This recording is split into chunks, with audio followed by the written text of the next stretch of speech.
Welcome back to another episode of the fill in the blank word conversations. Today's guest is someone that I met half a year ago, something like that.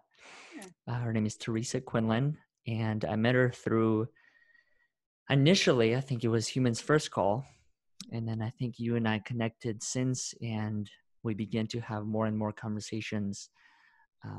One of the things that I value about who you are is the depth of the conversations and the topics that we choose to go into. I mean, I can't name you a single time where we had an quote unquote intro call, which could have been the podcast episode itself had we hit record, because there was so much profound wisdom and insights and knowledge and curiosity that was shared. I mean, I'll never forget the conversation that the three of us had with Reese. And then we're just like, why didn't we just hit record now? That was perfect. Yeah. But I really wanted to have you in this particular space to talk about a word that matters most to you, or one of those words. And I remember when I first asked you the question on LinkedIn, you had mentioned the word hello. And as the story that I was sharing with you, I wasn't really sure if that initially meant, as far as like hello before I positioned the ask, or if hello is the word. But then kind of I read between the lines and went from into another, and we got to this mutual point of understanding where it could have been the word for it. And I find so much value within that, because it's the first word that starts any form of communication, and the energy and the presence and everything gets established from that particular setting. I mean, I even think about it in my case. Before I have any sort of interaction, it's usually hello, my name is, hello, I do this, hello, I am this. So it always starts with that. So I want to be able to give you an opportunity to talk a little bit about why is that word important to you? It's so funny when you asked me the question too, because I thought, how many times a day do I say the word hello, and in how many different versions do I actually use that word, and whether I say it or I text it to someone. It is the introduction. It is the acknowledgement. For me, it's an important word because it's the acknowledgement that I see you. And so I'm acknowledging that through, 5 letters stuck together. For me, it always comes with eye contact. And when it doesn't, it comes in a much more sort of boisterous singing. So when my husband comes home from work, I don't generally walk to the front door to meet him, because it's usually I'm preparing dinner at that time, or I'm washing dishes or something like that. So I'm in the kitchen, my hands are a little bit busy, and I don't walk to the door. So instead I say hello as if I was standing in front of him, and I want to convey everything that I feel about him in this one word, and that I haven't seen you all day, and I want you to know that I know you're here and I'm glad you're home. It's the same when my son comes home, or when he gets up in the morning, I'm just like, hello, like I'm so happy to see you and to be with you. That's why it's important. Wow. I never even thought about the different variations that that we use with different words, but you are right. Every single one of them conveys a different meaning. Yeah. I went to the coffee shop, and the barista makes eye contact with you and says, hi, how can I help you? And generally they will initiate first, but if they don't, we don't go up and say, I'll have a, although maybe some people do. I'll have a. I would just encourage, maybe we start with, hello, how are you? It's nice to see you. Thank you for being behind the counter. Thank you for being open. What would I do without you guys? Like this, for me, sometimes I think this word just comes as and indicates a sense of gratitude. And maybe that's too much behind 5 letters, but isn't it just a salutation? That's what we learned in English class. And the conversation that you and I were having prior to hitting the record button, one of those things was I was conveying to you the realization that I had when it comes to overcoming odds and everything about it. And one of those elements is creating a space for people to be seen. Mm-hmm. And I think hello, just like you mentioned, as far as creating that space for people to be seen, does that. Mm-hmm. And oftentimes we do forget that. I forget that. Speaking from my side, I forget to say that word. And I think part of that is because I just take it for granted. I Mm. think that just being there in the presence of another individual, it is somehow acknowledged that we have said hello to each other. Sure. And so it only makes sense from there to be respectful of their time to proceed to the next step of that conversation. Sure. Yeah, I do that with there are some people where we sort of text or begin conversations like we're in the middle of it, even if it's a phone call and Mm-hmm. the other person answers. If I call my sister up, she knows it's me that's calling because, we see who's calling the individual. And sometimes she'll just, there's no hello. There isn't that need for the pleasantry of the word or the formality of the word. And it might be answered with, "You won't believe what just happened to me," or, "Oh my God, I'm so glad that you called. And because I was thinking about you today." And we just sort of bypass that because we're already in it anyways. Mm-hmm. And you can have that kind of depth of a relationship and understanding of when that happens, that it's not because they don't see you. In fact, they may just see you all the time. Even when you're not present, they feel you. They feel you there. They know that you're there. That's kind of wrapped up in the unspoken words of the relationship. And then to Mm-hmm. your point, when we're just walking around, grocery shopping, at the mall, Canadian Tire, wherever we happen to be, how many people do we come upon in a day that are complete strangers, and we like brush shoulders? Mm-hmm. And to think that something as simple as saying hi or hello can make somebody's day. Mm-hmm. Not saying hi or hello can break somebody's day. And what would we rather do? What kind of presence do we want to bring into the universe, into our space, into our community? It would just seem like taking the 2 seconds to say hi, hello, would create so much more of a better place for us to operate in. Yeah. Mm-hmm. And it's the simple things in life that make a Mm-hmm. difference. Really simple, tiny, noticeable things that came up on a Humans First meeting a couple of weeks ago. A TNT, tiny, noticeable things. Those are the things sometimes that fill our dinner table conversations, Mm-hmm. right? Yeah. It's interesting how words like that have such a big impact. I mean, even thinking through it now and relating it back to my past when I didn't know how to speak English. Mm. 12-year-old kid coming here, I don't know any English, or the words that I knew certainly were not enough to carry me within a conversation, especially a conversation like this, where Right. there's depth and there's a question within a question and a story within a story. Mm. And then I just began to notice the importance to be grateful, not only for what you know, but also for what you don't know. Mm. And the opportunities to create spaces with other people where you can acknowledge the simplicity of life and the things that we sometimes do take for granted, and we go from one day to another in trying to figure out why X, Y, and Z doesn't work the way we want it to work. And most times it's the simplest thing. Mm. It's a conversation that, in my opinion, sometimes I remember I would walk through different paths of life and wonder, why is this person not calling me back? Or what did I do here? And then it's like, oh, it's probably because I'm holding something as far as a story, or Mm-hmm. wanting to say like, hey, I'm sorry for this, or this is how I felt in 7th grade when you said this.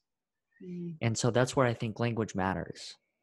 And I think the more we can put ourselves in opportunities where we can learn different aspects of language and different variations of the words that are available to us, that's when our perspective changes. That's when our world shifts. Yeah, the nuances of and power of words is really quite widespread. You even think about if I say the word hello and I don't make eye contact and my body language is dismissive in its nature, hello has a whole new meaning. Mm-hmm. All of a sudden, it isn't the word you're hearing, it's the nonverbal cues that you're picking up on, and that tells the story. Mm-hmm. So, words are just words. We give every ounce of ourselves into the meaning of those words, including how we inflect on the word and the body language and the facial expression and the tone that comes with it. And it's so easy to take that kind of stuff for granted when perhaps we are inundated with so much coming at us all day long, Mm-hmm. right? So that inundation and sense of overwhelm and high levels of stress, it's easy for us to forget the power of our words and our nonverbal communication of those words. Mm-hmm. You're so right as far as the story that we create around each one. I'm sure I've shared this with you, the book that I've been reading called The Art of Possibility. And there's a chapter, I think it's the first chapter of the book, and it talks about how everything's invented. The different stories that we create in our head, the different stories that we end up living, it's all invented. And most importantly, it's all invented by us. Right. And so when I think about these words and interactions and everything that we get to experience, because it's all invented, we have the ability to reinvent that.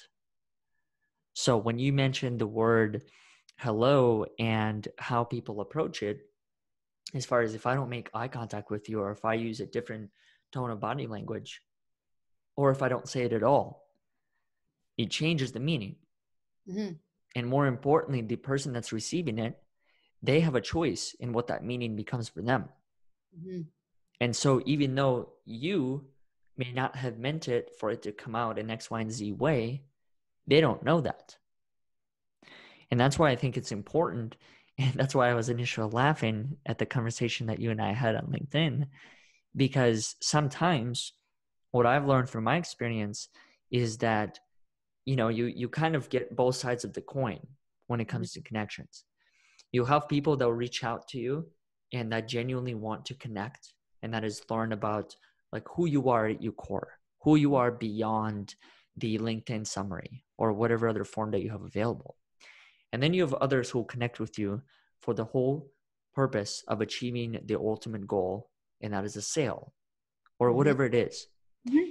And what I've learned is that there's no right or wrong in either case, because we learn at our own pace and we're all at different phases of that growth. And I've been in both phases without a doubt.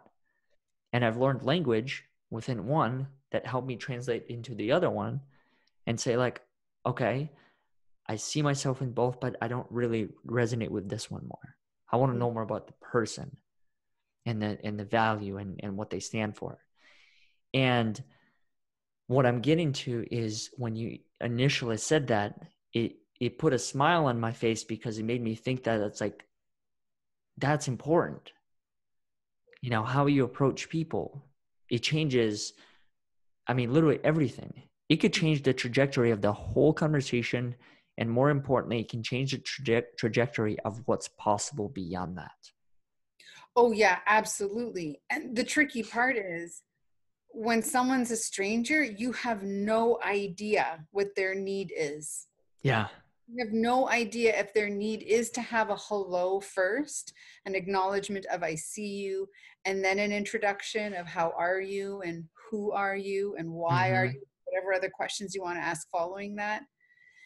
Or if someone on LinkedIn gets that message of, hey, here's my new program, check it out, they might look at it and go, this is awesome, it's what I was waiting for. And they didn't need a hello as an introduction for. We don't know what other people need or how they will interpret. It's tricky. You don't know what you don't know. You don't know what you don't know. And the other thing is like, Hello. Look at that. Put a question mark on that. And you don't know what other people know, and you don't know what other people are willing to do with that information. Mm-hmm. And that's the hardest part, I think, to understand for me in connecting with people, regardless of what the background or circumstances may be, is how do you continue to create that space where people are seen, where they're valued for who they are, where there's a possibility for a conversation beyond the initial conversation. But I think everything always starts with from within, in my opinion. And it starts from kind of creating that space of how you want to be treated, right? And how you want to be approached. Well, I believe quite deeply that you definitely teach people how to treat you. It's probably one of the things we as individuals need to get right to be able to build the tribe and community. Is we have to know how we want to be treated, and we have to stand up for that, and we have to ask for it when we need it, because people can't read our minds. We really should not be expecting people to be able to read our minds, but that inner work of figuring out what is it that I need from others so that I feel acknowledged and fulfilled, and why do I need those kinds of things. This is that kind of internal work we do to be able to arrive in the world and say, yep, I'm here, and because I've done all of that, now I can hold space for other people to walk their journey, walk their path, be curious. We live a little less in that space of armoring up and self-protecting. Mm-hmm.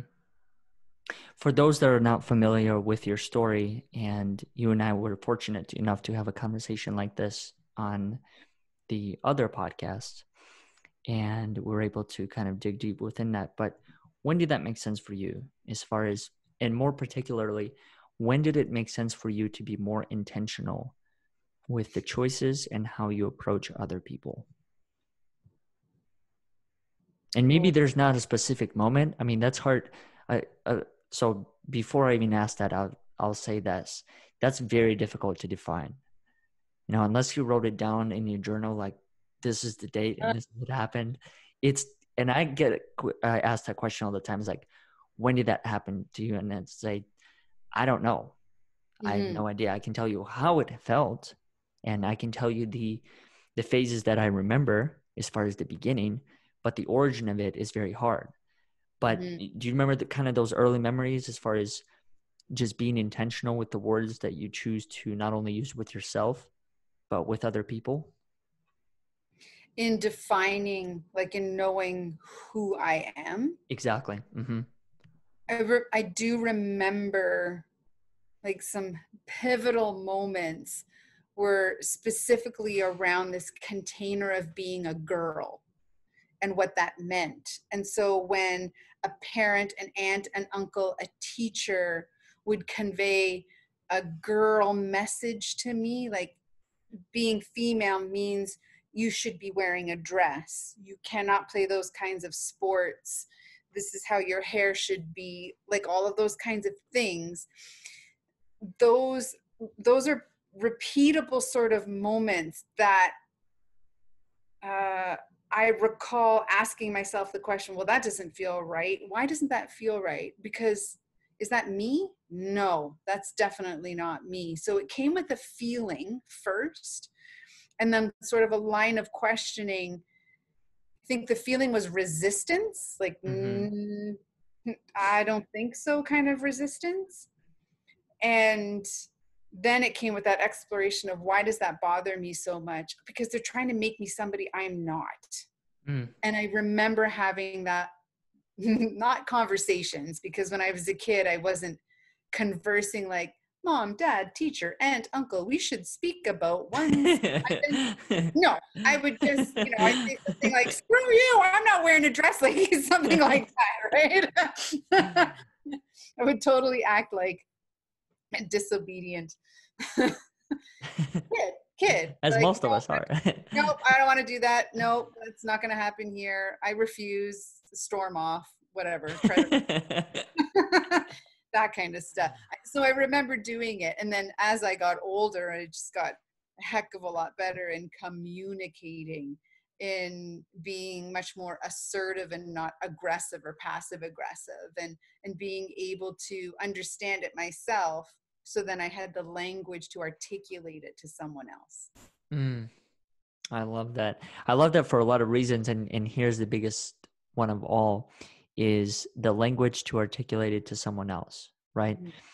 The conversation that you and I started, I told you about this day and the significance of it and the language that I had to use to articulate it to myself first and the time that it takes, and then articulating that to another individual and saying, here's how I understand it.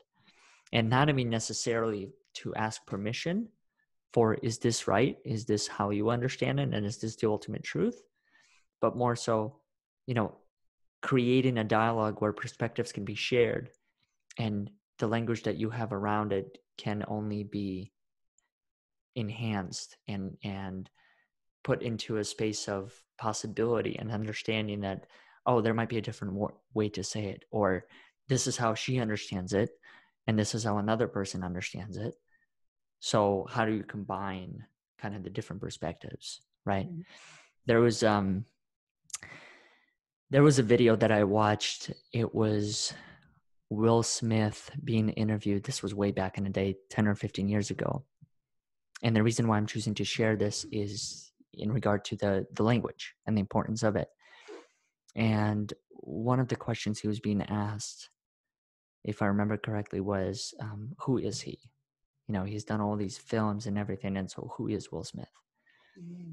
And he answered it in a way that was really thought-provoking, and it literally made me pause the video and just sit there and think. He said, outside of all of the things that you can associate Will Smith with, I'm an idea. And I just thought to myself, like, that's really profound, because it's kind of, in my opinion, that's how I view myself as well. An idea, I see to someone else's garden, an opportunity or a space for someone else to reflect, to relate, to understand, to see themselves through.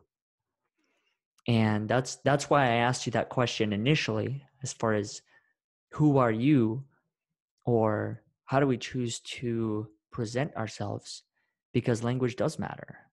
Mm-hmm. And not only does it matter to the listeners and whoever else that's within the audience, it matters more to you, because that's who you have to live with. Mm-hmm. That is in essence sometimes what keeps us up at night, is recalling what we said, recalling what we did when we said, what we said then we did. And, oh, I wish I didn't, or I wish I would have. Maybe if I changed it just a little bit, that would have gotten me the outcome that I really intended.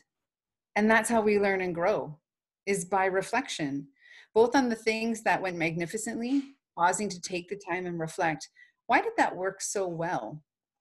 Oh, that's why it works so well. Well, I'm going to try and repeat that then, if that works so well. And then why did that not go well?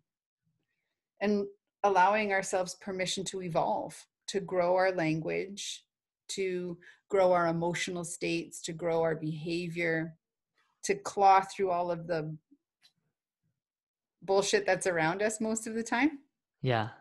And be able to answer the question, who are you? Now, for me, even since the first time you asked me that question, and in my response, I had said, well, first and foremost, I'm a human. And then I'm also all of these other things. And, what's great about having a conversation with you and your Overcoming Odds podcast is then moving forward with that question as an opportunity to continue to explore. And then I got into reading The Untethered Soul. And part of that exploration is, well, I'm me. And that's oftentimes not good enough for people because it's not labeled enough. Yeah. And I like it because it removes all the labels. And I think that is the essence of each individual. You're label free. I'm just me. Well, what does that mean? Mm-hmm. I guess you're going to have to spend time with me to figure that out. Mm. Which is kind of funny because that's how we started the conversation prior to hitting the record button. Is me describing to you what I've learned about this space where it's just people being people outside of the labels. And knowing that that's enough. Yeah. We have to know it to our core, it's enough. And we have to allow other people to know that's enough. That's all you need. All I need from you is just to be you.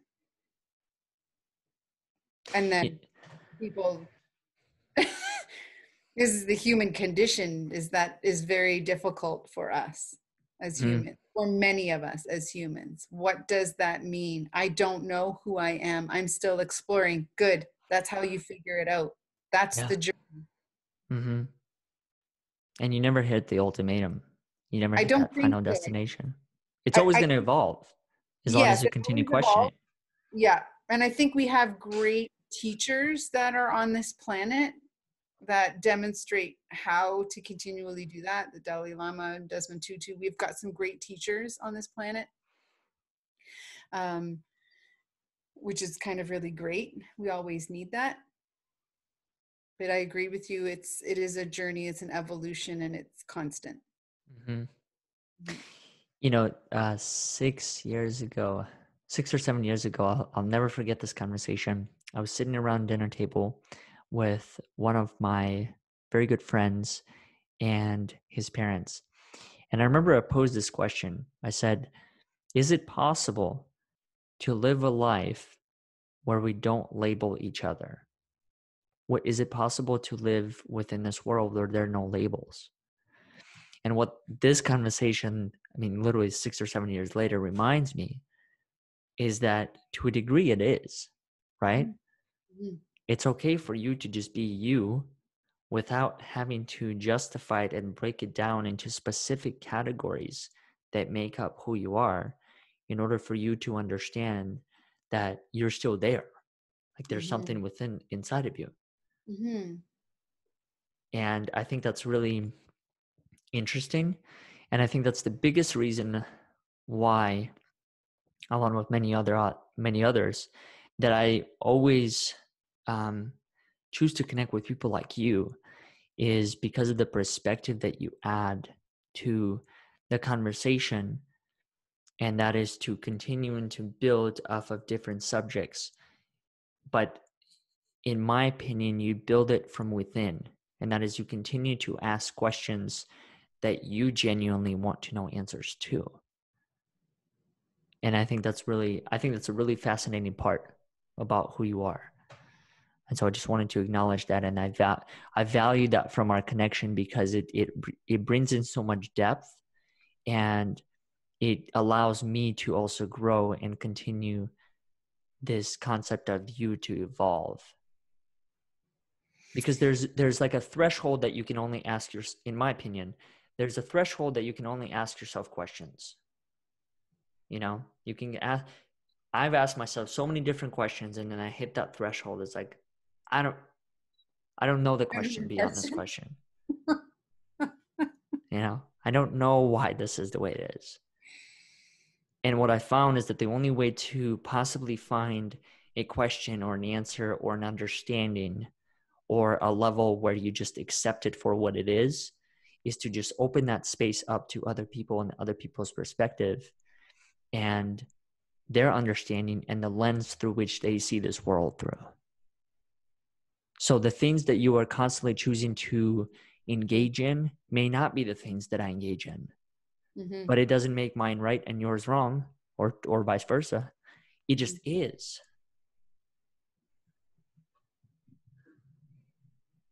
So that's what kind of came to mind as I was having this conversation with you, and what I really choose to value about our particular connection, and how, you know, everything happens for a reason.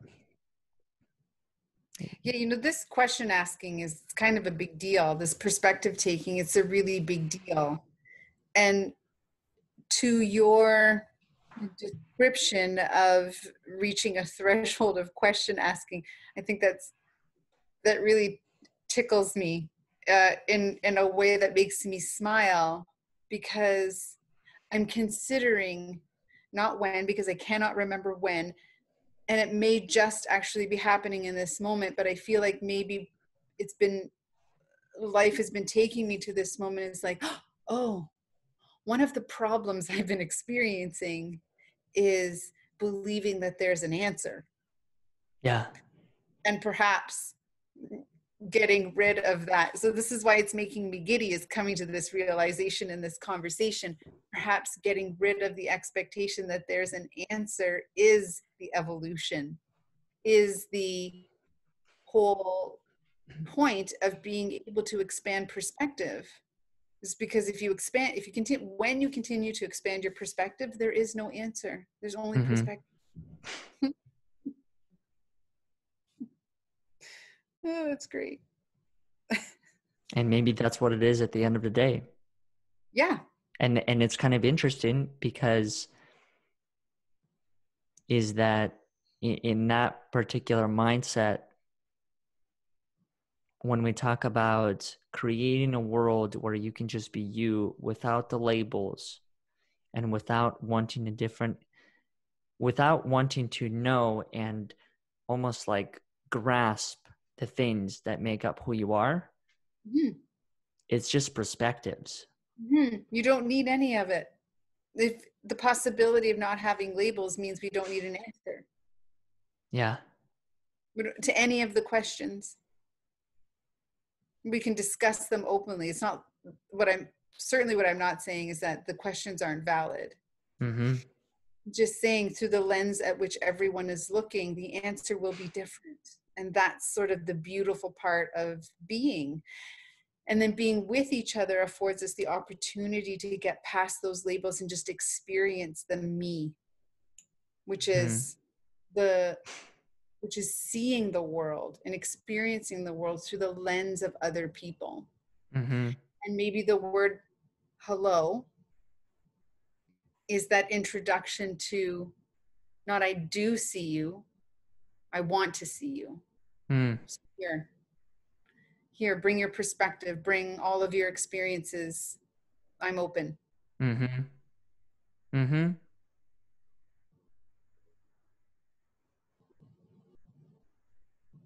That's a really profound statement. I mean, I just think about my own life and try and relate to it, and how it certainly is an entry point. Hi, hello. Any, not necessarily any sort of remark, any that comes with an intention prior to whatever the ask may be. And the other thing that I find interesting in what you shared is creating that space of just being you, regardless of what the group or the label or whatever else that you associate yourself with.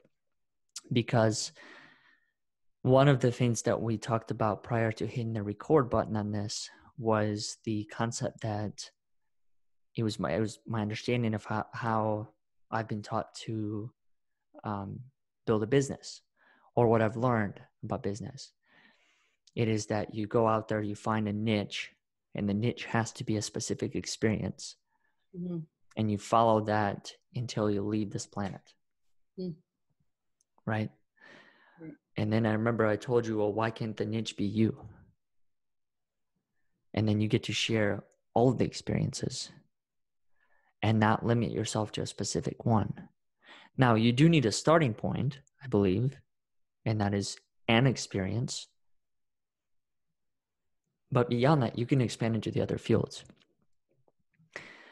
So simultaneously, I think you just helped me realize something really important about who I am and what I choose to do. And that is to create a space where people can just be people. People can understand other people. People can see other people. And ironically enough, it just all is coming together. And the reason why is I can actually vividly remember a comment. I don't remember her name. She's part of the Humans First group. She had left on one of the articles I wrote, and it said something along the lines of, people want to see others, value others, love others, and support others. And I think at the essence and the core of it, that's what it's about. That's what this space, that's what you're doing. That's what it's about. Mm-hmm. And people can relate of all walks of life. Yeah, that's a universal language. We don't have to say this group is only specific to X, Y, and Z. Mm-hmm. People relate to the message. People relate to the language. And because the language is so rich, as far as there's the written, there's the spoken, and there's the body language and energy and everything, people relate to that. Yeah. So I think it's really important, in my opinion, to create those spaces where we can look beyond the label and say, this is only for X, Y, and Z. Rather, this is a place or a space where X, Y, and Z happens. Beautiful. Mm-hmm. So I'm going to be looking back on this conversation in however long and telling myself that this was a pivotal point for me. Nice. So, final thought for this episode, and that is a moment of gratitude, something that I have implemented and tried to every single day, and that is, who or what are you grateful for today?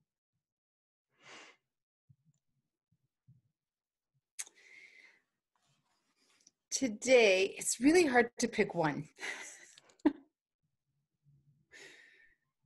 Today, I am grateful for, I'm going to say my son today. Picked him up from school, and he offered a fellow student a ride home because the buses were canceled today. There was no preemptive, like, hey, mom, can we give somebody a ride home? And nor was there like a pre-run up to the car and say, hey, can we give Christian a ride home today? They just walk to the car as if we're getting in, my mom will drive you home. Like, it's not a big deal. So I'm grateful for that, because it's a manner of living within the most generous assumption of humanity. And he operates in that space at 14. And I think that it's just such an innocent brilliance reminder of how we operate from a young age, and we can carry that through our entire life. We don't need to ever get rid of that. Well, but a lot of that has to do with the impact that you have on him. I mean, It's probably considering all the, probably all the snuggling, the hugging, the kissing. Yeah, probably all of that. well, considering even the impact, like the impact that you have on me, the impact that you have on other people that I can see, it's something that, and this is just me speaking from the heart, it's something that you want to continue to pursue as far as like wanting to be the best that you can, the best contribution that you can be. And I think there's something to say about your energy and what you bring to a conversation, as I said, with the perspective and curiosity, ultimately, that I'm sure it translates into his own experience and allows him to see life through that lens and that perspective that, hey, it's okay for me to ask questions. Or how I show up to my friends and the energy that I bring to them does matter. Yes. This whole concept that we started this conversation with, hello, that's a big part. I mean, that's a huge part of a conversation. It doesn't always happen because, like you said, in some conversations, the hello, it's said, but it's not said. But to a stranger, I think it's an important step to go with, is the acknowledgement that, hey, I want to see you.